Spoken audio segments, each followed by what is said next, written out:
Okay, welcome to Let's Get to the Marks, going through the GCSE Physics Higher Tier Paper 1 2024.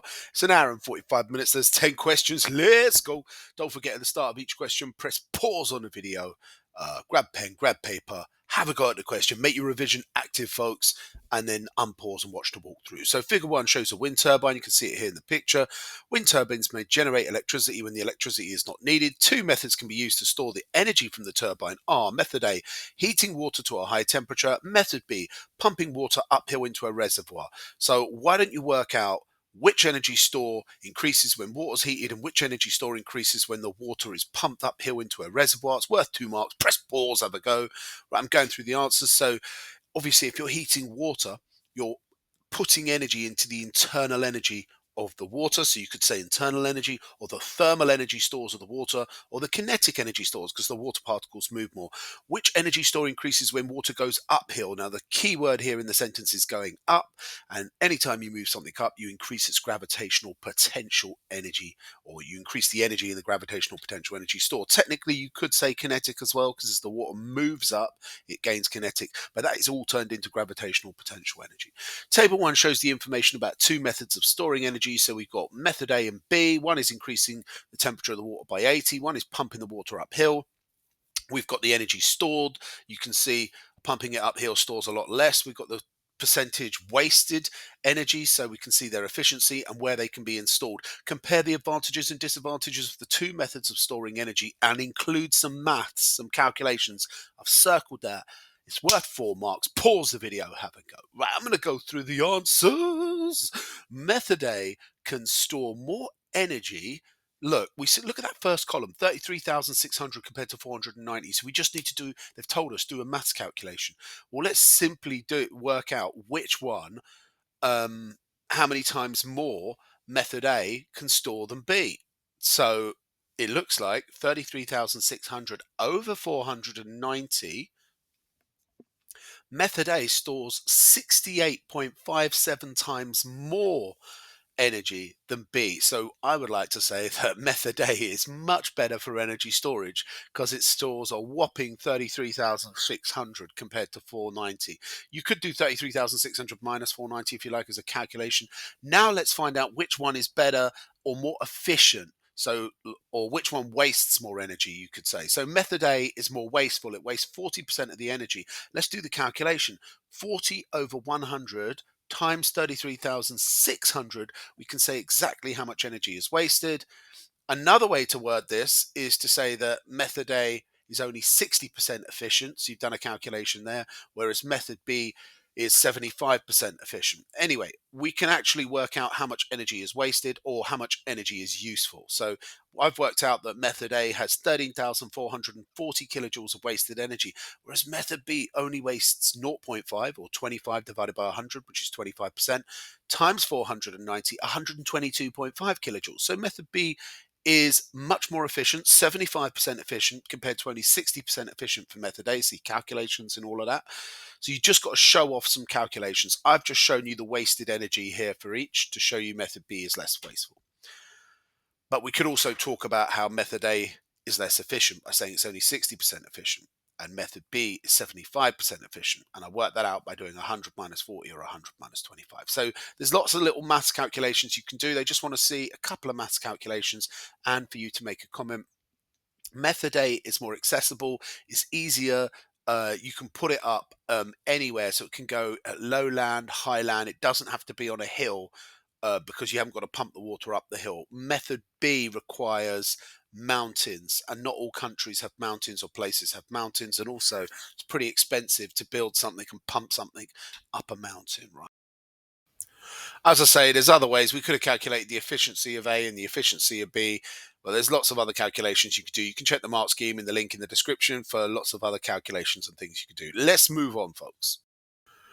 Okie dokie, 1.4, decreasing the amount of carbon dioxide released by different activities will help slow down climate change.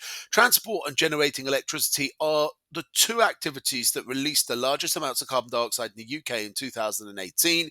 Explain one change that would reduce the amount of carbon dioxide released by each Press pause on the video, activity. have a go at this one. It's worth 4 Okay, marks. so you just need to say the change you're going to do and then explain it. Right, I'm going through the answers.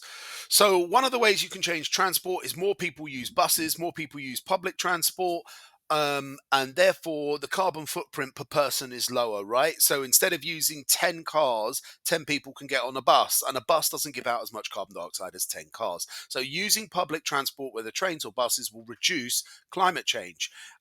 So that's just one of the ways you can check the mark scheme. For all the other ways, there's so many ways you can change transport. You could swap from fossil fuel cars to hydroelectric to hybrid cars or electric cars. They're going to release less CO2 per mile. And we can generate electricity from renewable sources, such as get our electricity more from wind turbines and more from solar power, and don't rely so much on fossil fuel generated electricity like from coal, oil, or gas, which involve combustion and the release of CO2. And there we go. That's going to get you 4 marks. So one for each suggestion and one for the explanation behind each suggestion. Running out of room. Air in the lungs. Right, question 2. The process of nuclear fission is used in nuclear power stations. Figure 2 shows the process of nuclear fission. So you've got this black circle hitting this uranium, big circle, and splitting into these two circles and more black circles. Complete the sentences. Choose your answers from the box. In nuclear power stations, energy is released from nuclei. And the uranium in figure 2 splits into 2 parts and releases 3. What are the black circles? Neutrons. So that's going to get you 2 marks for the first 2 that you can see there. And of course, you've got to know the names of all the other bits there. So you've got neutrons, and you've got the 2 smaller atoms that come from the uranium atom are 2 smaller daughter nuclei. Although you can just call them new nuclei if you don't like the word daughter to describe nuclei. And here we go. The third mark. The process of nuclear fission releases electromagnetic radiation in the form of, there's only one thing here that is part of the electromagnetic spectrum, and that is gamma rays. So there we go. That's your third answer for the third mark there. Now we're going to move on. So it says, use the physics equation sheet to answer questions 2.2 and 2.3. Write down the equation which links energy, power, time. So this one's a nice easy one, a free mark for you. Just look up on your equation sheet and you're going to find that energy is equal to power times time. Energy is in joules, power in watts, and time in seconds, and it's worth 1 mark. I like to make a little triangle of these equations by putting energy at the top, power and time at the bottom. Helps me with the rearrangements. A nuclear power station has a power output of 500 megawatts. We're going to put P there. And then the energy output in 3,600 seconds. So we're going to put T there. Give your answer in joules, calculate the energy. So we want to find E, put a question mark by E, and now you know how to rearrange. So to find E, you've got to do P times T. And we know that the time is 3,600 seconds, but the power is got a little extra M. So time is always measured in seconds in physics, and power is always measured in watts, which is the symbol W for the unit. However, this is MW. Now, what does the M stand for? If it's a capital M, it means it's a bigger unit. So this is megawatts, and megawatts is a million. Mega means a million. So capital M is a million. If it was a baby m, a lowercase m, then that would be milli, and a milli is a thousandth of something. Like a millimeter is a thousandth of a meter. Okay, so a milliwatt would be a thousandth of a watt. This is mega, so it's a million. I did forget to say pause the video and have a go. So what I would do if I was you, I would press pause on the video now and have a go. Okay, right, I'm going to go through the answers now. I got through that. So 500 times 1 times 10 to the 6. That's just an easy way of writing 1 with 6 zeros after it. And then times 3,600. So you've got 500 million, basically. 500 times a million is 500 million watts, and you're timesing that by 3,600, and you're going to get a big, fat, disgusting answer that you might as well keep in standard form. It's going to be 1.8 times 10 to the 12, and that is a super big answer. What's that? 1.8 trillion, something like that. I don't know, but it's a big, fat number. So there we go, and that's going to get you all 3 marks. Trio. Right, let's move on to question 2.4. What we got here, guys? We've got radioactive waste produced by nuclear power stations has a long half-life. Suggest one precaution taken to reduce the hazard caused by radioactive waste from power stations. Pause the video, see if you can think of it in your head or write it down. Or I'm going to go through the explanation. So, essentially, how can we reduce the damage from radioactive waste? Radioactive waste can last millions of years before it even halves to half its danger. So store it in thick metal containers. You see those big yellow barrels they use in movies and stuff. That's actually what they store it in, and you can bury it underground. That way, it reduces the chance of any contamination, any of this radioactive material leaking out and getting into stuff, and also irradiation, where you've got radioactive waves passing through material or particles passing through material and entering the human body and damaging cells. Okay, 2.5. Nuclear power stations do not generate electricity every day of the year. One nuclear power station generated electricity for 92% of a year. 1 year is 365 days. Calculate the number of days during the year that the nuclear power station generated electricity. Wow, this is a nice one, right? It's a simple calculation for you. Bit of mental maths, 2 marks. Pause that video, have a go. I'm going to go through the explanation. Here we go. So we basically being asked what is 92% of 365 days. So you do 92 divided by 100, times it by 365, and that will give you your answer. So most of the year, this power station can generate electricity. In fact, 335.8 days a year, electricity can be generated from this power station. Wunderbar! Okay, question 3. A student investigated how the length of a wire affects the resistance of the wire at constant temperature. Figure 3 shows the circuit used. So you can see we've got an ammeter, we've got a cell, we've got a resistor, probably a variable one. Then we've got crocodile clips, a wire in between, which is what we're investigating the resistance of. We've got a voltmeter connected in parallel around that wire. Then we've got a switch so that we can switch it on and off. And yeah, an ammeter in series, that'll be that. The student placed a graph of resistance against length of wire. Sorry, they plotted a graph of resistance against length of wire. Describe a method the student could have used to collect the data needed to plot the graph. 6 fat marks. Let's go. So we need to look at what kind of method they could use. Well, as they have got a voltmeter and ammeter, that should give us the clue that we need to use V equals I times R. You might want to press pause on the video, grab a pen, try to get 6 bullet points down and see how many of the marks you can get. So one of the things you're going to get a mark for is selecting that equation, V equals I over R. And we're trying to calculate the resistance of the wire. So you want to rearrange it to do V divided by I equals R. That's going to get you a mark. Then you're going to want to say that we're investigating how length of wire, so our independent variable, we're changing the length. So you want to say use at least 5 different lengths of wire, maybe 5, 10, 15, 20, 25 centimeters. And you can do that by moving the crocodile clips further apart, putting them together, closer together or further apart to make the different distances. Now, each time you're going to press the switch to allow the current to flow in the circuit to complete the circuit. And when you do that, you're going to get a recording on your voltmeter and a recording on your ammeter, sorry. And that's going to give you the current and the voltage, the potential difference. So that means when you press the switch, write down what the reading is on the voltmeter and the reading on the ammeter, and then do V over I and calculate the resistance for that length of wire. Now you're going to want to do that 3 times and take an average. So you get the average current, the average volts for 5 centimeters, and then you're going to put it to 10 centimeters and do it 3 times to get the average current or the mean current and the mean volts, and then you can calculate the mean resistance of the wire at each length. And that's basically what the experiment is. And then you can plot that on graph paper. And what you're going to do is you're going to plot the resistance, and resistance is going to go on one of the axes, and length of wire is going to go on the x-axis at the bottom, and resistance is going to go on the y-axis. So you're going to plot resistance on the y against length on the x. So don't forget, when you're talking about making a mean, say reduce anomalies like what I've got there, 5 amps, 6 amps, 20 amps. 20 amps would be an anomaly because it's so much different than the other results. So you take that away when you calculate the mean. So make sure you actually say that as well. And that you mention the equation, how you're going to calculate it. Oh, and also, one of the things with these electrical experiments is the wires get hot because current has a heating effect, okay? The friction of the electrons bouncing around with those metals, those delocalized electrons and the metal atoms or metal ions all whacking together, they generate heat by a friction. So what we want to do is we want to turn off the equipment for a minute in between each reading to allow time for it to cool. And of course, if it gets to, we want to use a low current as well, because then you won't burn yourself. And if you use a low current, you don't generate as much heat, so you won't waste as much energy. Yeah.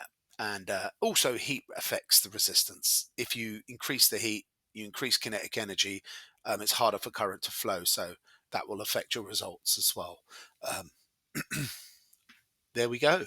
Yeah, I would also add that plot the which I've already said, I'm just saying again, plot the resistance on the y-axis and plot the independent variable, which is the change in length, on the x-axis of your graph. Oh my gosh, those 6 markers are going to kill me. Right, let's move on.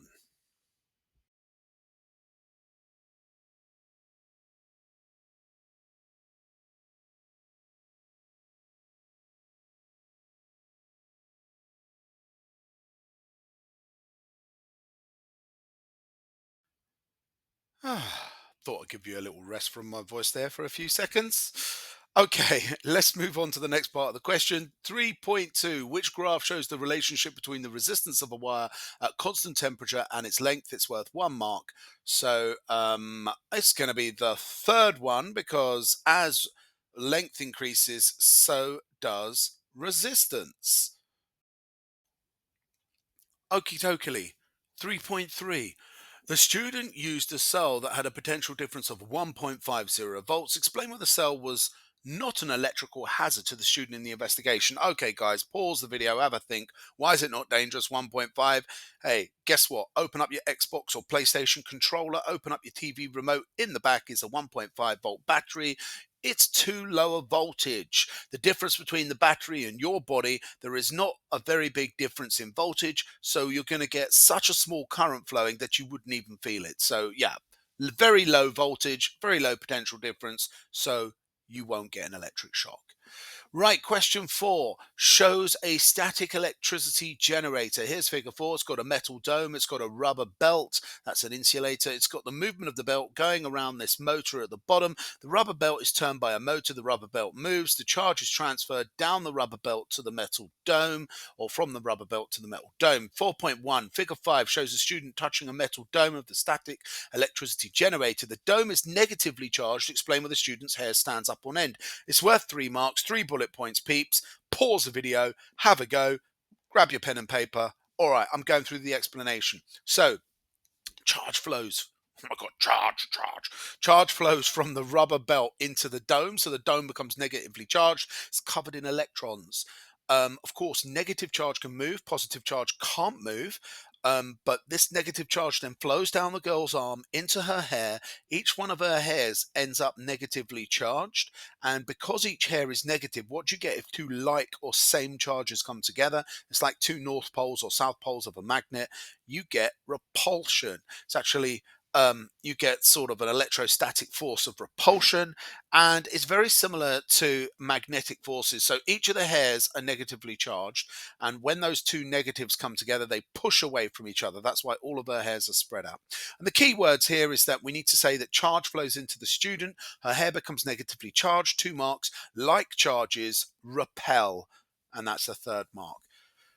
Hokey dokey. The charged metal dome creates an electric field. Define what an electric field is. So an electric field is an area around a charged object, and within that area, another charged object will experience a force. If you have no charge, you're not going to experience the force. So an electric field is an area around a charged object where another charged object will experience a force. Now, if the electric field is a positive electric field, then anything negative is going to experience a force of attraction. Anything positive will experience a force of repulsion. If it's a negatively charged electric field around a negatively charged object, then positive things will be attracted and negative things will be repelled, as in my crusty little diagram here. So really, if you have your field, so there'll be a circle around this object, and anything within that will either be attracted or repelled. And that both of those, attraction and repulsion, are forces. So anything within will experience a force. Right. How does the electric field strength vary as you get further? All right. So as you get further from the field strength is going to decrease, just like a magnet. It's going to get weaker the further you go away from it. The force will decrease. Right, I believe this is probably the last part to this question. Figure 6 shows the negatively charged metal dome and an earth conductor. When the earth conductor is moved towards the metal dome, there's a spark bzz, bzz, between the dome and the earth conductor. The spark transfers 0.60 joules of energy, and 2 microcoulombs of charge is transferred from the metal dome to the earth conductor. Calculate the potential difference between the metal dome and the earth conductor. Use the physics equation sheet. So you want to identify all your stuff. So 0.6 is the energy, 2 micro ohms is the coulombs, and potential difference is measured in volts. What's the equation? You will find that it is energy equals charge times volts. So E equals Q times V.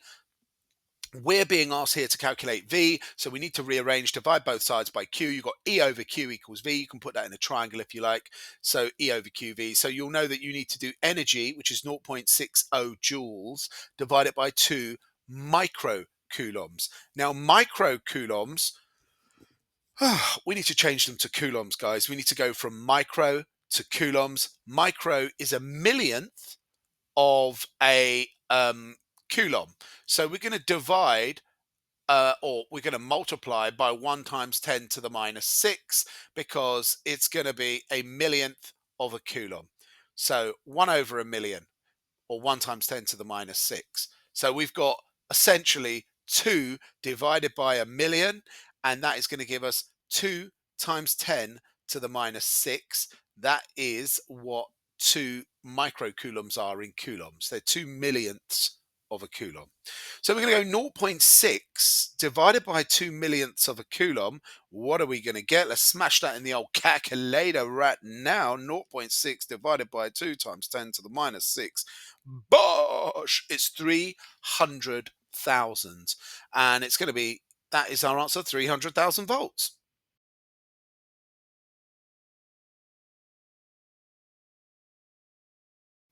Don't forget to hit the like, guys. Subscribe to the channel. Massively helps me out. I'm trying to help you out by getting all these walkthroughs done to help you smash your GCSEs come July. So you can help me out by hitting the like and subscribing. Helps my channel grow and makes me encouraged more to do more of these walkthroughs. I thank you very much.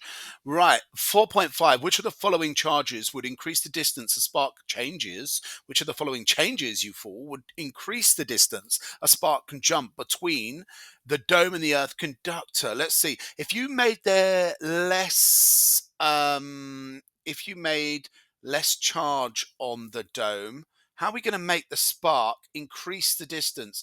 Well, less charge is not going to work. A smaller field strength isn't going to work. Yeah, it's definitely going to be make the air less resistant so it can move through the air quicker. And less voltage is not going to work either. Yeah, easy peasy. Let's move on. Okay, folks, question 5. What are we doing here, Tom? Right, figure 7 shows a student putting a coin into a vending machine that sells food. Ching! The vending machine is connected to the mains electricity supply. What is the frequency and the potential difference of the mains electricity supply in the UK? So in case you're wondering, what the hell are they on about mains? Every single time you plug in, so anything that is plugged in, you plug in your laptop, you plug in your fridge, your oven, whatever, your Hoover, whatever's plugged in is connected to the mains electricity supply. That means directly to a power plant via various cables running underground or overground. And our power plants in the UK supply electricity at what frequency and what potential difference? Now, if you don't know the answers to this, by the way, pause the video and have a go, see if you can get both. If you don't know the answers to this, put them on the back of a revision card. Anyway, let's go. Frequency is 50 hertz in the UK, and that tells you how many times a second the current or the electrons flow around the circuit, and the potential difference is roughly 230 volts in the UK. Now that can go up and down, be 225, 240, but we state it as 230 volts, and that's going to get you 2 marks. So there we go. All right, let's move on 5.2. The vending machine identifies the value of the coin by measuring the resistance of the coin. The power dissipated by the coin is 340 milliwatts. When the current in the coin is 0.75 amps, calculate the resistance of the coin. This bad boy is worth 4 marks. Use the physics equation sheet. You can use two equations for this or one equation. There's one equation that will get you this, or you can use two equations.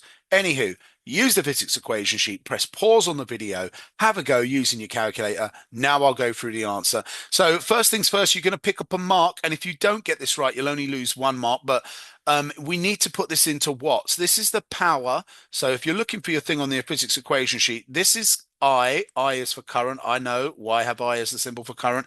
And they're asking us to calculate R. Now, there is an equation on your equation sheet that will give you all of these, and it is power is equal to I squared times R. Now, this is the equation you can use to just solve it with one equation. And what you do here, first of the power's in the wrong units. Now, remember I was talking about mega and milli earlier in the blah, blah, blah, the exam. This time we're looking at milliwatts. How do we know milli? Because it's a small m. So look out for that. Small m means that is 1,000th of a watt. So actually, what we've got to do to go up from milliwatts into just watts, we need to, oh, excuse me, divide by 1,000. So 340 milliwatts, to turn it into a bigger unit, you divide by 1,000. Now, I always say this mashes people up. They're like, hold on a minute. If watts are bigger, why is it smaller? Well, why do I have to divide to go to a bigger unit? Think of your height. If you're 150 centimeters, that centimeters is smaller than meters. If someone asks you how tall you are in meters, you divide by 100, you're 1.5 meters. So when you go from a small unit to a big unit, you divide, you make the number smaller. So we're going from milliwatts to watts. We divide by 1,000, we get 0.340. So power is 0.340. We want to rearrange this to find R, so we're going to divide both sides by I squared. So I'm going to divide that by I squared. I is 0.75, so I'm going to divide it by 0.75 squared, and that is going to give me R, which is going to be, let's smash this in the old calc. Now, you might find it easier to do 0.75 squared first, and that gives you 0.5 62. So I go 0.340. I've already squared this, and that is going to give me 0.5625, 0.5625. Why did I do that first? Well, you can just smash it all in your calculator, but some people find that they don't get the right answer when they do that. So, and then that equals 0.604 recurring, so 0.604. So I'm going to go with 3 significant figures or 2 significant figures, whatever. I'm going to go like that, 0.604 ohms. Now, there is another way to do this. This will get you 4 fat marks, and you're basically 1 mark for selecting the correct equation, 1 mark for rearranging the equation correctly, 1 mark for changing the units, and then plugging the numbers in and coming up with the correct answer is the 4th mark. There is another way to do this. We could have done if you hate using squares, we could have done this like this.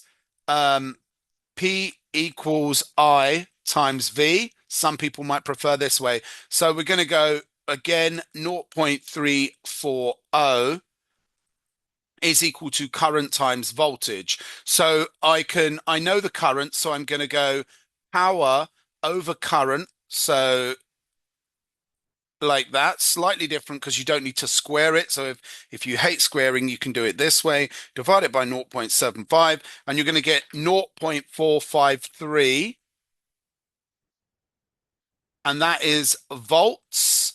Now you say, that's not my answer in ohms. Well, there is another equation. Voltage is equal to current times resistance. So we can now do voltage, V over I equals R. I'm just showing you the other way to do this because you might prefer to use this method, but this method used two equations. So you now go 0.453 divided by the current of 0.75. And if we go 0.453 divided by 0.75, we get the same answer. Of course we do, folks. 0.604 ohms. We get the resistance. So that was using two equations, but guess what? You got one you can use to get all of them. So I went for the one, but some people hate this one because it's got a square in it. All right, anywho, let's move on. Enough circles, squares, triangles, whatever the hell I'm banging on about. 5.3, coins that are dirty are not recognized by the vending machine. Suggest one reason why. So do you remember, if we read the stem of the question, what it said about how it recognizes? The vending machine identifies the value of the coin by measuring the resistance of the coin. What do you think happens when they get dirty? All right, I'm going to go through the answer. So when they're dirty, the dirt changes. Whoa, has this never been a way to spell changes? Changes the resistance of the coin. So that's why it can't recognize the coin, because the dirt changes the thickness of the coin and therefore affects the resistance. Okay. Oh, damn, this cold. Figure 8 shows part of the different circuit. Let's read that again. Rewind.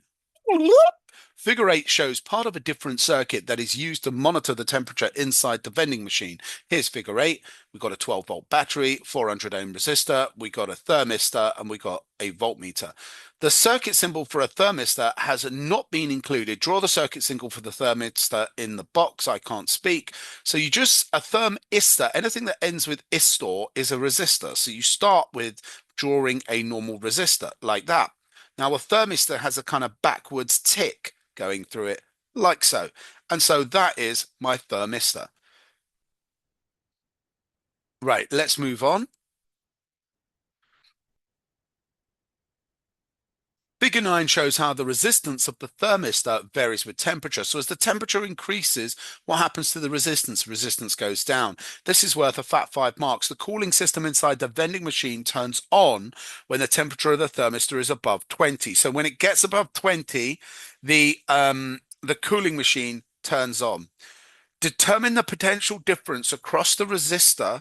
No, let's read that again. Determine the potential difference across the thermistor when the temperature is 20 degrees. Use the physics equation sheet. So what I would say is they're giving you this graph for a reason. You're going to have to read this graph.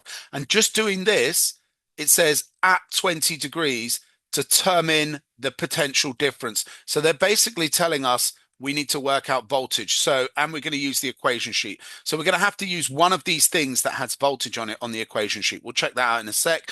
But it does say, tell us to use the 20 degrees. So we're going to go here to 20 degrees. We're going to draw a line up on our graph there, and then we're going to shoot along here. And I don't know, I'm a bit crusty at this, but that looks like there are, just in case you don't know how to work these out, for each one of these, there are 5 squares, and the value is 100 ohms in between each centimeter and divided by 5 baby squares. So one square is equal to 20 ohms. Okay, now we know that there are 4 squares, that is 80 ohms. So just showing this is going to get you marks. So we know the resistance is 80 ohms. We have 80 ohms, and that is R. So R equals 80. What else do we know? It says determine the potential difference across the thermistor when the temperature is 20 degrees. We now know the resistance is 80 ohms. What else? Let's go up and check our diagram. We might need to use the diagram. Oh my gosh, we've got some information. Right, what I'm going to do, folks, here, I'm going to leave. I'm going to clear this. And all we needed to know is that at 20 degrees, I'm going to do the equation up here for 5 marks. We know that we have 80 ohms. So let's look at the information. We've got 80 ohms in the thermistor. We've got 4. So they want us to find what is this? This is basically the question. Okay, let's go. Now, if that is 80 ohms, you have got yourself a mark for using the graph to find that's 80 ohms. Now, in series, this is a series circuit. So hopefully you might have spotted this is a series circuit. I know the voltmeters in parallel, it always is, but the resistor and the thermistor are in series with each other. Check this out here, peeps. In series circuits, the voltage is divided. That doesn't mean shared evenly. It's not necessarily shared evenly between the components. Oh my days, components. So what you've got to do here is a bit of mental maths.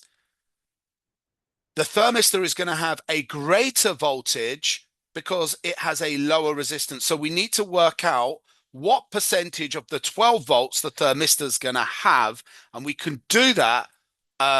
We can do that by working out how much of the resistance it's got. Okay, guys, why don't you pause the video and see if you can complete the rest of this one? All right, so what we're going to do, the total of, so 12 volts is spread across this 480 ohms. So how many ohms has that got? You could do 12 divided by 480 times 80. So this is one way to do it. 12 divided by, we could do it like this. How many volts? It doesn't really matter, does it really? I could go, yeah, I could do 12 divided by 480 and then times 80. So that's one way to do it. I'll show you the other way. That will tell me that there's 2 volts across here. Another way to get to that correct answer of 2 volts is to say, well, I'll do 80 over 480 and then times 12. So that's another way to do it. 80 divided by 480 times 12, and that will get you 2 volts as well. So you're just trying to work out what share the thermistor has of the voltage. Okay, I'm going to show you the other way to do it. So the answer was that it has 2 volts. But I'm going to show you the other way to get the 5 marks. So the other way is to use your physics equation sheet, and you might be able to see that you've got 2 elements here. You've got V here, and you've got R. So you've got the total resistance within the circuit. So this way we can say I've got the total voltage is 12. I've got the total resistance is 480. So I can go like this. V over R equals I. And the total voltage is 12 volts coming from the battery divided by the total resistance is 480 and ohms. And that is going to give me the current, which should be 12 divided by 480. Is it 0.025? Yes. 0.025 amps. Now, we weren't asked to calculate amps. We're asked to calculate the individual voltage here. Look, guys, we can now use VIR with the 80 and the 0.025 as I. So we're going to work out the voltage. We're going to do V equals I times R for this individual thermistor. So we're going to go 0.025 times 80. And if you go 0.025 times 80, you get 2.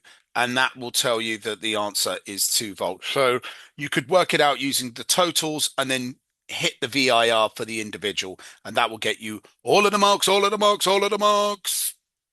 Right, let's move on. Oh gosh, it was a little trickier than I thought, that question. Question 6. In a ride at a theme park, a person is strapped into a pod that is attached to 2 stretched bungee cords.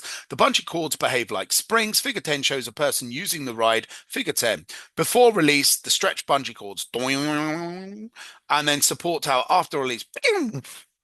Which energy store increases as the bungee cords are stretched? So what energy store is increasing as that is stretched downwards? Hopefully you know the answer. It is the elastic potential energy store. Okay, and that is going to get you a mark. Let's zing on. Right, next question. When the pod is released, the pod accelerates upwards. Before the pod is released, the extension of each of the two bungee cords is 8. So the bungee cords are extending by 8 each. The spring constant of the bungee cord is 735 newtons per meter. The mass of the pod is 240 kilograms. The gravitational potential energy is the gravitational field strength, GFS, is 9.8. Calculate the maximum height reached by the pod. Use the physics equation sheet. Right, if you bust out your physics equation sheet, we basically got two equations we need to use here, okay? So the physics equation sheet is going to tell you that elastic potential energy, something like that, is equal to half K times the extension squared, right? Half K times the extension squared. Extension is in meters, folks. And can I just space that there? And here's the second equation we're going to use. And I'm going to give you the equations, and then you can have a go at this using your calculator. You need to know that GPE is mass times height times GFS, which is gravitational field strength. So why don't you see if you can rearrange these two equations and use the fact that another little clue for you, energy is conserved. So you can get the link between the two equations. You just have to memorize that energy cannot be lost, made, destroyed. It is only transferred. And it's worth 6 marks. Pause the video. Have a go at this one with your pen and your calculator and your paper. Okay, let's go. Let's get into it. Right, so first up, what I want to do is I need to calculate height. So I'm going to have to use GPE for that. But we're going to have to start off by using finding the elastic potential energy in the bungee cords. Okay, so let's get into this. So the first thing to do is work out the elastic potential energy. We've been told that each of the bungee cord stretches by 8 meters. So let's work out how much elastic energy is in one bungee cord. Then we can multiply by 2.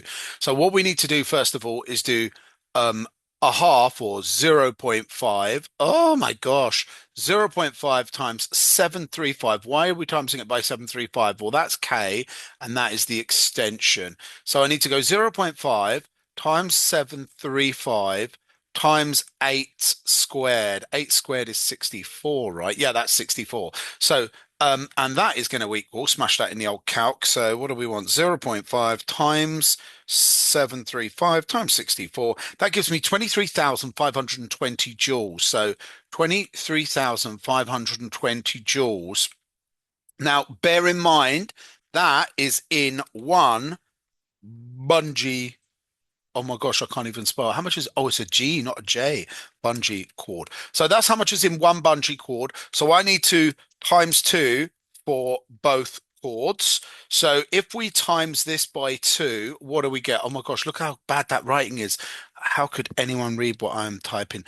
47,040. So we get 47,040 joules. That is the EP, the elastic energy. Now, remember I said that we're assuming that energy is conserved. Why does we assume that all the energy is transferred? Because it says calculate the maximum height. So the maximum height is if no energy is lost. And if no energy is lost from the system, then the maximum height we can calculate by rearranging GPE. Now, if I rearrange the GPE equation to find height, we're going to go GPE. Now I want to get rid of the M because I want to leave H on its own. So I'm going to divide both sides by M. And then I've got H times GFS. Divide both sides by GFS. So I get GPE divided by M times GFS. And that gives me height. So get a mark for rearranging, even if you flop on everything else. So 47,040. My gosh, that's the most ugly looking 40 ever. And we are dividing that by the mass. What was the mass? Oh, there's mass right there, peeps. 240. I should have really circled those. And then I think I did, but and then that is GFS, gravitational field strength 9.8. And this is going to get you everything, all those 6 marks. Let's divide that by 240 times 9.8, bracket, bracket, bracket. That equals 20 meters is the maximum height. Lovely. And that is going to get you 1, 2, 3, 4, 5, and 6. The actual maximum height reached by the pod will be lower than 20 meters. Okay, lower than the correct answer here. Explain why it will be lower.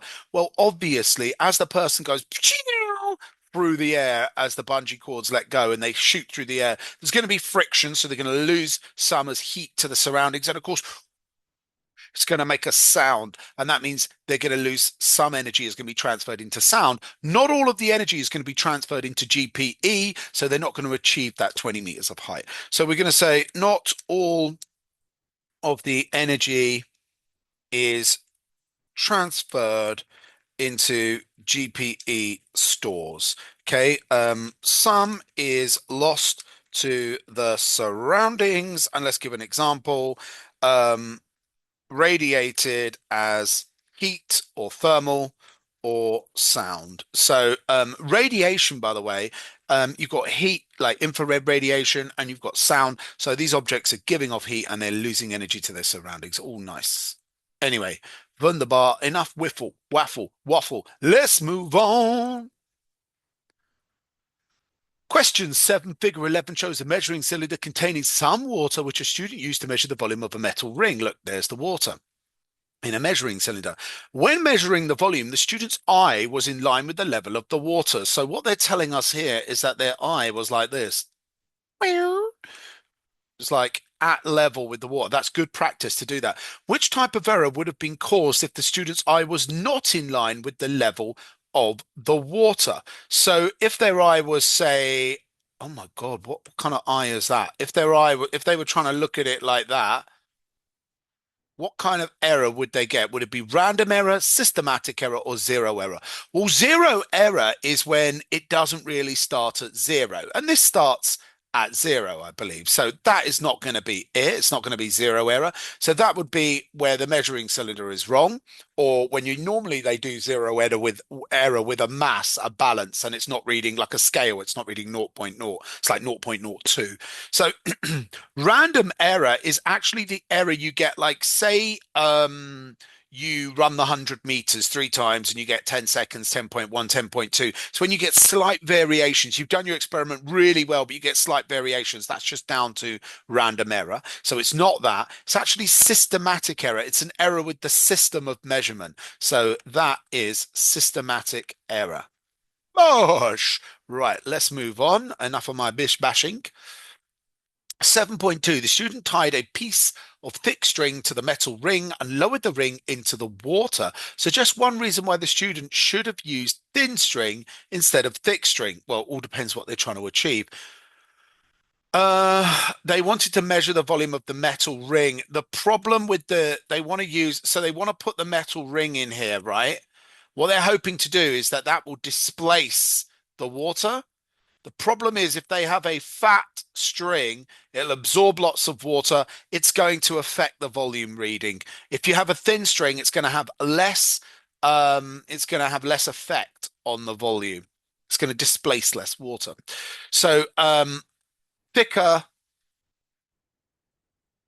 string has more mass, more volume, will displace more water and make the results less accurate.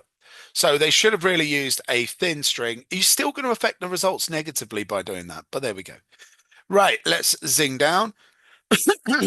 Excusez-moi. Table 2 shows the results. Volume of water in centimeter cube, we got 5. Volume of water and the ring, 5.4. Therefore, the volume of the ring is 0.4. The true volume of the ring was 0.44. Even without using the string, the measuring cylinder could not give an accurate value for the volume of the ring. Explain, give one reason why. Calculate. Why could the measuring cylinder not give an accurate value? Well, let's check out the measuring cylinder. Oh, look, the measuring cylinder measures in centimeters to 1 decimal place, but it's saying the true volume is 0.44, but our measuring cylinder can only go to 1 dp, not to 2 dp, right? So if our measuring cylinder can only go to 1 dp, it can't measure to 2 dp. So there we go. Right, our measuring cylinder can only measure to 0.1 or one decimal place, 1 dp. Or another way of saying this it has a resolution of 0.1 centimeter cubed, which is the resolution, not 0.01 centimeter cubed. So it can only go to one decimal place. It can't go to two decimal places, or it can only has a resolution of 0.1, not 0.01. So there we go. Can't measure to that level of accuracy. Right, 7.4, the student used a balance to measure the mass of the ring. After the ring was removed from the balance, the reading on the balance was 0.02. This is what I was talking about, right? Like sometimes when you get your balance for weighing things or measuring the mass, I always say the word weighing, but really you're recording the mass. If there's nothing on it, it should read 0.00, not 0.02 grams, right? How could the student use the readings from the balance to determine the correct mass of the ring? So look, they've taken the ring off, which was what, like 0.4 grams or something like that. And then their balance still says 0.02. What should they do to get the real mass of the ring? They need to subtract 0.02 from the mass of the ring. Okay, because they're getting a fake mass because the mass of the ring included the 0.02, and this is known as zero error. So this is called zero error if they asked you. All right, let's see. The student determined the density of the ring was 21,500 kilogram per meter cubed. The volume of the ring was 0.44 centimeter cubed. Calculate the mass of the ring, use the physics equation sheet, give your answer in kg. Now, folks, this is worth 4 marks, and there's a little difficult conversion to do here. Why don't you pause the video and have a go? Right, I'm going to go through the answer. So you need to know this equation. It's on your equation sheet. Density equals mass in kilograms over volume in meters cubed. We have an issue because our density, our density is in kilograms meters cubed, right?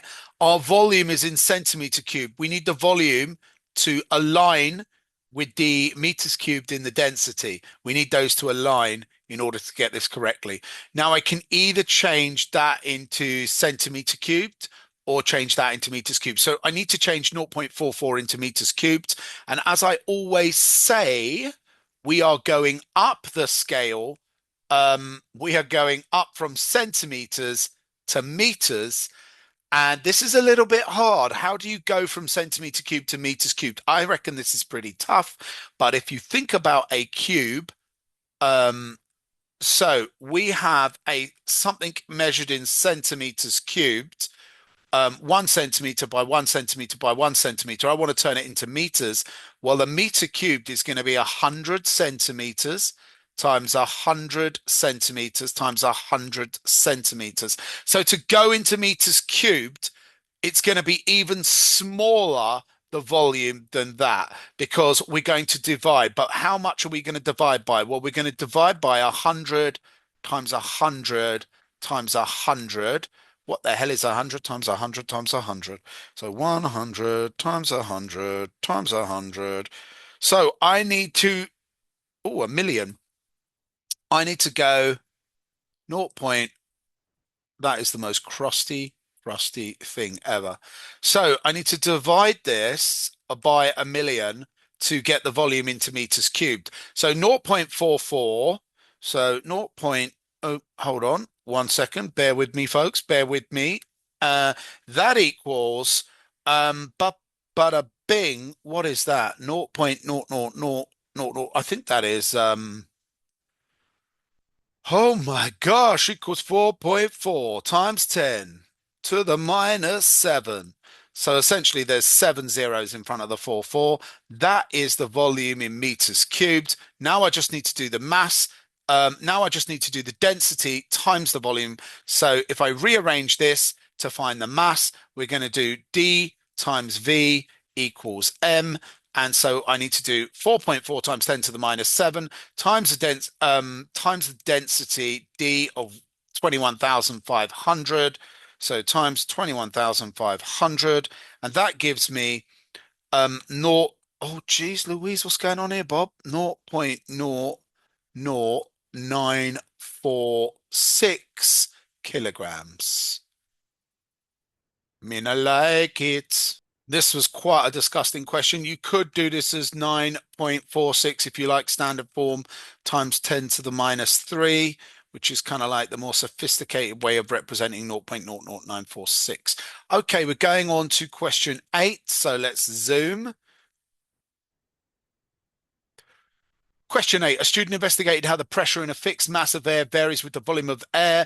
Figure 12 shows the equipment used. We've got the pressure gauge, we've got a syringe, we've got the plunger. When the plunger was pushed slowly into the syringe, the pressure in the syringe increased. So they're pushing the plunger in, and what's that doing to the volume? And then it tells us the pressure is increasing. The temperature of the air remained constant. Explain why the pressure increased. So what we need to do here is explain what's going on. What's happening to the volume as this plunger moves in? So what we want to say is the volume gets smaller, or decreases is a better word, isn't it? A more sophisticated word. By the way, you should have paused the video here, but I forgot to say that, so never mind. Volume gets smaller, decreases. The particles inside have more collisions.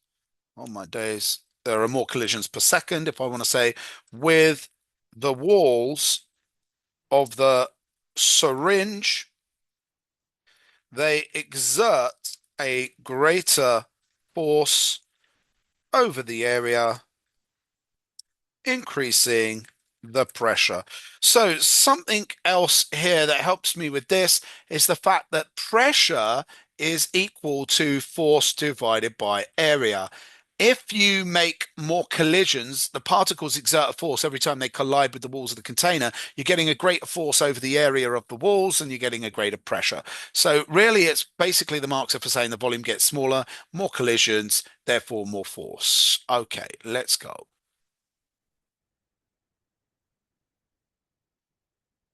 A fire piston is a special type of syringe that can be used to start fires. Here's the plunger, here's the piston, here's the air, here's some cotton wool. A plunger is pushed quickly downwards and compresses the air. When the air is compressed quickly, the temperature of the air increases. How does an increase in temperature affect the air particles inside the piston? The mean kinetic energy of the particles increases. The mean potential energy of the particles increases. The mean separation of the particles increases. So why don't you pause the video, have a go. Okay, you're probably really cool with this, but basically kinetic energy is directly linked to temperature. In fact, temperature is a measurement, an indicator of the mean kinetic energy of particles. It tells you directly what the temperature is of particles, basically. The potential energy is the distance between the particles. Now, that's actually going to decrease. As you compress the air, you're squashing the particles closer together, so that should actually decrease, and the separation of the particles should also decrease. So these are both incorrect mungo. There's a mark. Right, let's go. 8.3. When the air is hot enough, a small piece of cotton wool in the piston catches fire. The energy transferred to the air in the piston is 0.0130 joules. The mass of air in the piston is 2.60 times 10 to the minus 8 kilograms. The specific heat capacity of the air is 1.01 kilojoule per kilogram degree. Calculate the temperature change of the air. Use the physics equation sheet. Why don't you hit the pause and have a go? I'm going to go through the answers now. Okay, so I don't like the symbols they use on the equation sheet in physics, AQA, GCSE. It's disgusting. I like to use Q equals MC delta T, but I'm just going to show you. So like they use this like, I think it's theta. I can't even remember what that's called, that symbol, but yeah, they use that. I prefer to do this. I'm just always done that my whole life. So, but you know, I like to do that as change, use the triangle sign, the delta sign and temperature. So but they love this in AQA to bust that out. Change in energy is equal to the mass times the specific heat capacity times that. I would use the triangle again there. So you're teaching the students that it's change. They'll see the link, but never mind. Anywho, both of these are correct. So what I need to do is rearrange this to calculate the temperature change, that. So I need to take the energy and divide it by mass, divided by specific heat capacity to get that. So we're going to go delta E, or the change in energy, divided by the mass times the specific heat capacity. And this is going to equal our change in temperature. And that is going to get us a mark for selecting and rearranging the correct equation. Now all I need to do is put the numbers in and see what our change in temperature is. And that's going to get us all of the lovely marks. So what are we going to do here? We're going to say, well, energy is 0.0130. We're going to divide that by the mass of the air, which was 2.6, so very light, times 10 to the minus 8. So think 8 zeros in front of 26. And then we're going to times that by 1.01, which is a pretty low specific heat capacity, isn't it? So let's do it. 0.0130 divided by, and I'm going to put this in brackets, 2.6 times 10 to the minus 8. And then we're going to times that by 1.01 and then close the brackets. And we're going to go bish, bash, bosh. And I get 49.5049. Yeah, that sounds like a serious business in the change in temperature. That is serious. So we're looking at 49.5049. Now, it takes me about half an hour to work out what that is as a number. 1, 2, 3, 495,049 degrees is the temperature change of the air. It's not going up 500,000 degrees. What? I don't make mistakes often on these, but I can tell that's a mistake. There's no way the air temperature's gone up by 500,000 degrees. We're not talking our piece of cotton wool is generating the heat that's inside the core of the sun, or, like that's just too hot. So we know we've flopped on something. Let me go and do what I should have done at the start here, which is to check the blooming units. So it's a unit mistake, isn't it? This is in joules, the energy. I'm happy with that. This is in kilograms. Okay. Mass is in kg. I can see the mistake already, peeps. Look there. 1.01. I've put it in kilojoules.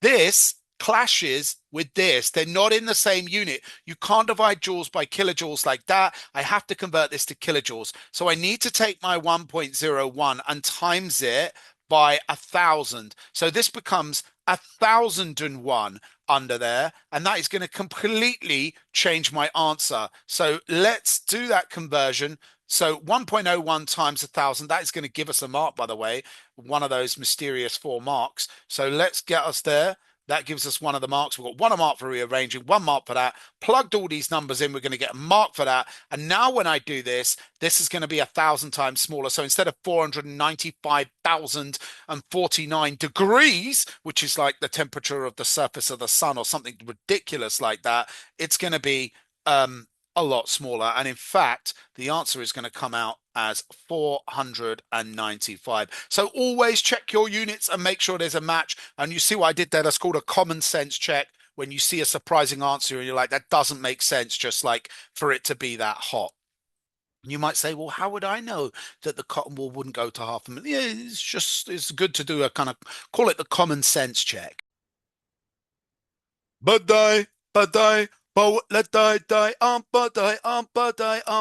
let die. I shouldn't have so much of the coffee. Oh dear, I have coffee when I'm doing these walkthroughs and it sends my brain into overdrive. Number 9, a teacher investigated the radiation emitted by 2 different radioactive sources, A and B. Figure 14 shows a radiation detector positioned near one of the radioactive sources. So here we got the radioactive sources. Here we got the detector and a counter. Okay, let's go down. The teacher measured the count rate at different distances for each of the radioactive sources. Figure 15 shows the results. So here's figure 15. We've got the count rate in, count rate in counts per minute. Up the side, we've got the distance in centimeters along the bottom, and we got source A and we got source B. Okay. Finally, we're at the questions. 9.1, explain how figure 15 shows that source A only emits alpha radiation, worth 3 marks. I'm going to go back up, and then what I suggest is you're trying to say, how is it that source A only emits alpha? And pause the video and have a go. Okay, I'm going to go through the explanation. Let's have a little look. Well, we can see the distance in centimeters, it very quickly drops to almost nothing being detected. When they move this back, nothing gets detected. So the particles, whether they're alpha, beta, or gamma, are going in here and being detected. But when they move this back further than about, what's that, 3 centimeters? After 3 centimeters, very little is detected, almost nothing is detected, and that tells us that source A must be alpha, because alpha has a short range. So what we want to say is, so after 3 centimeters for source A, the count rate falls to 0 or close to 0, because you never know whether the examiner is going to get iffy about me saying that's 0 when it looks like it's just above. This means that it must be alpha, as alpha has a short range due to its low penetration. Boom. There we go. Oh, geez. Aloha. That's supposed to be alpha. This means that it must be alpha as alpha. Okay. Where is the ticks? So after 3 centimeters, source say the count rate falls to 0, close to 0. This means that it must be alpha, as it has a short range, low penetration. So the answer is something along those lines. Let's zing on. Right, let's move. That'll get you 3. 15.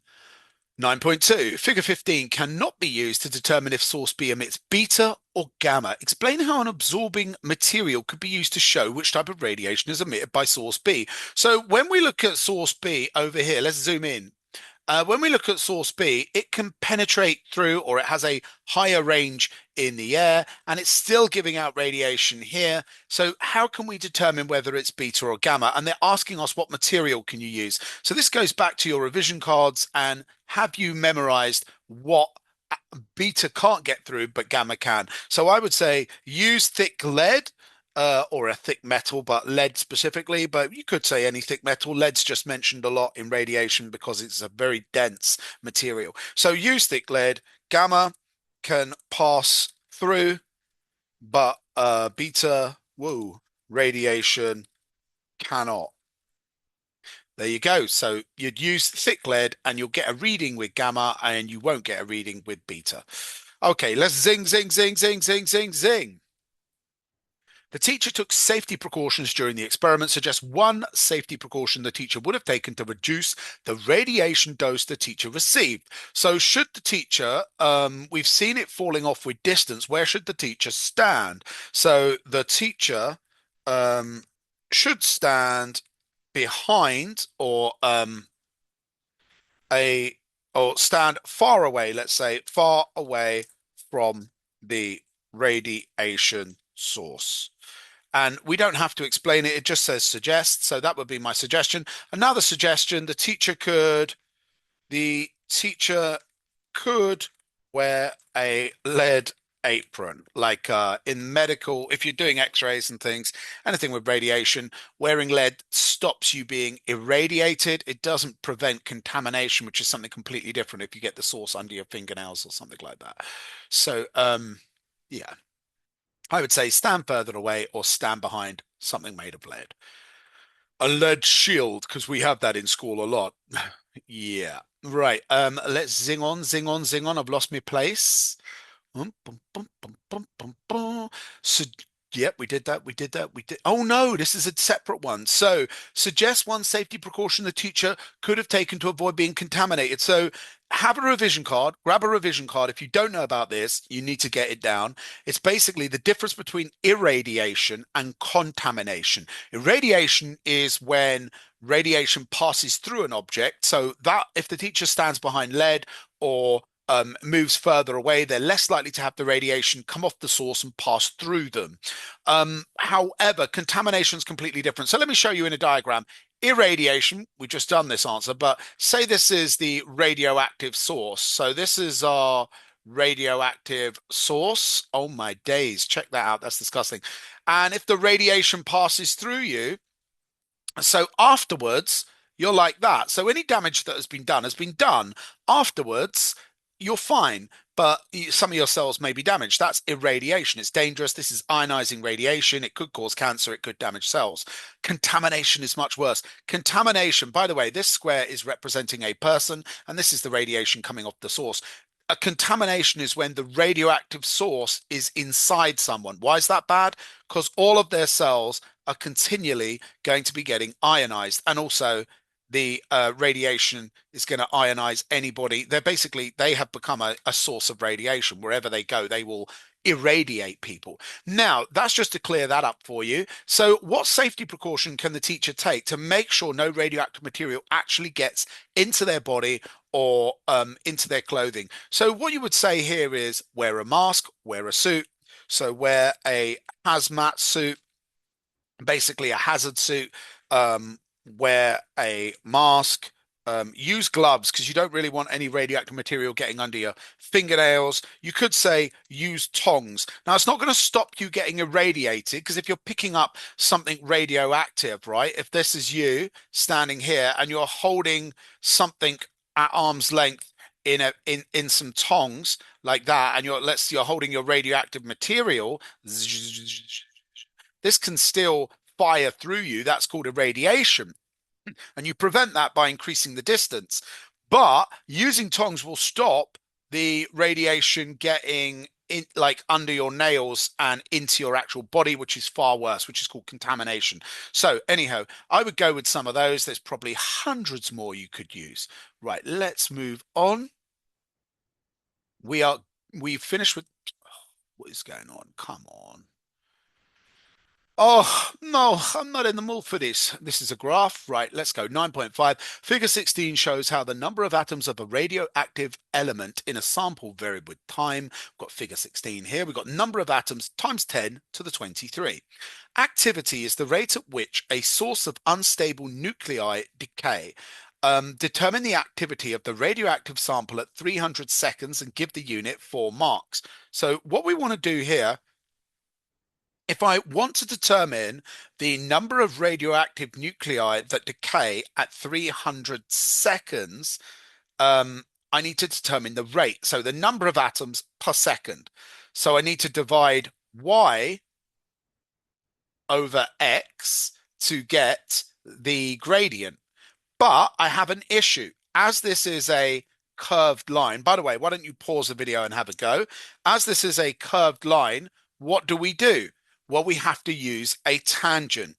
So we're going to draw a tangent to the curve. And where are we going to draw it? We're going to draw it at 300 seconds. So let's find 300. Let's go up to there. And then what I want to do is get a straight line out. Let's change the color a little bit. And I don't know how I'm going to do this so it's accurate, but oh my God, that just looks ugly. Yeah, that's no good. That's too thing. What do you call it? Well, that's not too bad, but it's touching there and there. What I'm going to do here, guys, I'm going to find two numbers. So I like this number because it's on 100. And then I love that because that's on 400. So we've got some nice clean numbers. Look, so what you're really doing is picking any numbers along here, and the examiner is going to check your tangent. So don't be too upset if yours looks different than the mark scheme answer. So this is my Y and this is my X. Now, when you draw a tangent at 300, it should look roughly evenly spaced on either side. I wouldn't say mine's perfect, but I'm going to struggle on the computer to get this right. It's a little bit too close there. It looks all right. Okay, so what we're going to do is we're going to say, what is the change? That the triangle can be your symbol for change in Y over change in X. So my change in Y is 100 to 400. So my change in Y is going to be in X. Gosh, I'm talking up my backside. Is 400 minus 100. Ooh, that's ugly. Right, and then from here, my change is from 2, and this goes up 2 little baby squares to 4.2. So it's 4.2 minus 2, something like that. Let's just double check that. Oh, yeah, but that is times 10 to the power of 23. OMG. So we're going to go 4.2 minus 2. So this is 2.2 times 10 to the power of 23. That is a serious amount of atoms, right? And I'm dividing that by 300. Okay, and that is gonna give me my beautiful answer for 4 fat marks. And it says give the unit. We will talk about that in a second. So 2.2 times 10 to the 23. So what you do is you press the little times 10 button and then you immediately type 23. So you put 2.2, press the times 10 button, then put 23, then divide by 300. And I get 7.33 times 10 to the 20. So 7.33 times 10 to the 20. So that is how many atoms break down every second. And it wants us to give the unit. Well, the unit is found here and here. So the unit is going to be atoms per second. So I'm going to say atoms per second. That is, oh, that just looks horrific. Atoms per second. There we go. So let's 4 beautiful marks. Now they're going to give you a mark for going up at 300 and finding the point at 300. They're going to give you a mark for attempting to draw a tangent. This is the straight line to the point on the curve that you've identified. Ideally, it should be touching here and touching here. Mine's a little bit bent, but who cares? And then finding some points like that and doing a y over x, changing y over x is going to be beautiful for us. And then we're going to get our answer for the 3rd mark and then our units for the 4th mark. Wunderbar. Let's move on. Okay, we're on the final question. Hallelujah. The live wire in a 3-core cable is connected to a fuse inside a plug. A fuse contains a wire that is designed to melt when the current gets too great. Figure 17 shows a fuse. So we got a fuse. Inside is the fuse wire. What color is the insulation covering the live wire in a 3-core cable? Why don't you pause the video, have a go, and then unpause, and I'll go through the answer. So hopefully you know this, peeps. The color of the live wire is brown. It's covered in brown insulation. The earth wire is yellow and green. I think of deserts and forests. And the neutral wire is blue, like the oceans. I kind of think of the live wire as the wire that's going to kill you. It's basically got 230 volts and it's going to put a current through your body because your body's roughly at 0 volts. So you're going to get a large current going through your body if you touch the copper part of if you don't touch the brown insulation, but you actually touch the copper part of a live wire. And I think of the color brown as you've pooed yourself if you get an electric shock. I know that's disgusting. It's just one way to think of it. Right, so brown is the live wire because, yeah. Now draw a symbol for a fuse in the box. Now it looks very much like a resistor, but what you do is you draw a resistor. It obviously provides some resistance, and then a straight line in here, which represents the really thin bit of wire that when it gets hot, it will melt and protect your other wires in your appliance. Okay. So that's a fuse symbol. And they don't often ask for that. That's probably the first time in about 6 years they've asked for that in AQA physics. Okay, 10.3. The fuse wire melts when the charge flow of 2 coulombs is 2 coulombs for 400 milliseconds. Calculate the current in the fuse wire. Use your physics equation sheet. Okay, I'm going to go through the answers. You can pause, have a go. Here's the answer. So Q equals IT. Quit smoking, guys. Yeah, you get the idea. QIT. So they've given us coulombs, and that is 2. We're being asked to calculate the current. That's I. So I want to bring the T underneath and do Q over T equals I. Now, the coulombs are 2. I've got 2 for the Q, and for the time, I've got 400 milliseconds. Okay, now the little baby m means it's milli, it's thousandths of a second. So I'm going to do 400. You're going to get a separate mark for doing this over 1,000. So essentially, you're dealing with 0.4 seconds. And 2 divided by 0.4, what is that? That's going to be 5, right? So 2 divided by 0.4 equals 5. We have 5 Badman amps in the wire. Lovely. And some people would say they can't believe that is 4 marks. Right, let's move on. 10.4. When the fuse wire is at its melting point, the additional energy needed to melt the wire is 1.02 joules. Specific latent heat of fusion, specific latent heat of fuse wire, is 60 kilojoule per kilogram. So the specific latent heat. Calculate the mass of the fuse wire. Use the physics equation sheet. Oh my days, these are nice. Right, so if you look in your physics equation sheet, you're going to see that energy is equal to mass times L. L, you say. L, what is L? Well, it's not for love. It's basically the symbol for specific latent heat. So it's that 60 kg per kilogram. And we've been given the energy, but the energy, check it out, peeps. The energy, I made this mistake, didn't I, earlier? The energy is not in the same unit. That's in joules, that's in kilojoules. So I need to convert this to either kilojoules or convert that to joules. I'm going to convert this to kilojoules. So what I'm going to do with the energy is I want to convert 1.02 to kilojoules. So because we're turning into a bigger unit, you divide by 1,000.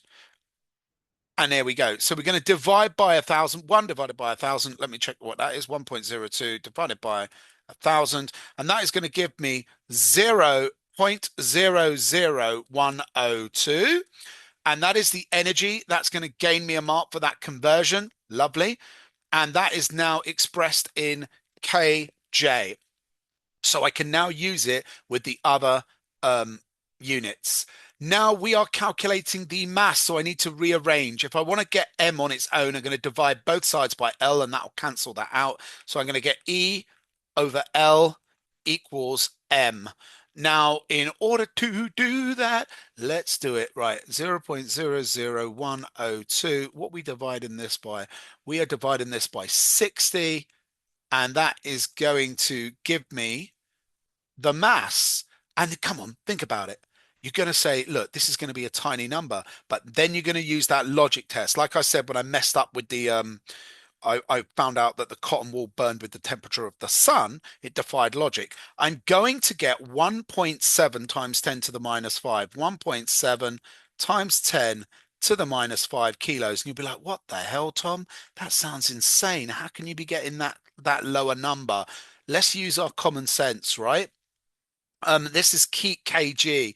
So if I want to turn it into grams, I times by 1,000. It's like 0.017 grams. You're talking about a fuse, a tiniest little bit of wire. You're looking at about half a centimeter of tiny thin metal, really, really thin, like just a bit thicker than a hair on your head. So it's going to be seriously light. So this actually makes sense. So there we go, rearranging the equation, putting the numbers in, and zinging that down there is for wonderful marks. Let's go, fabulosa. Oh, 2 marks and we're done. 10.5, the calculation in question 10.4 assumes there is no energy transferred to the surroundings. How would the time taken for the wire to melt be affected if some energy was transferred to the surroundings? So we want our wire to melt, right? Our wire is sitting here in the fuse, but as the energy comes in, some of it is going away to the surroundings. What's going to happen to how long it takes for that to melt? Obviously, if some energy is being lost, then it's going to take longer for our fuse wire to melt. So the time taken for the fuse wire to melt is going to increase because there will be less thermal energy in the fuse wire, so it will take longer to reach its melting point. There will be less thermal, less energy in the thermal store of the fuse wire, so it will take longer to reach its melting point. So a little bit of nuance here. There'll be less energy in the thermal store of the fuse wire, so it will take longer to reach its melting point, as in total, more energy needs to be transferred. So like if it took 100 joules of energy to melt the wire, 100 joules comes in, 50 is lost. So we need to put another 50 in. We need to put 150 in before the wire melts. So in total, more energy needs to be transferred. And there we go. It's the end of the test. Don't forget, sharing's caring. Hit the like, punch up the bell, subscribe. Let's get to the marks. I'll catch you on the next video. Don't forget to hit the like, you molybdenum fluoride people. You're still here? It's over.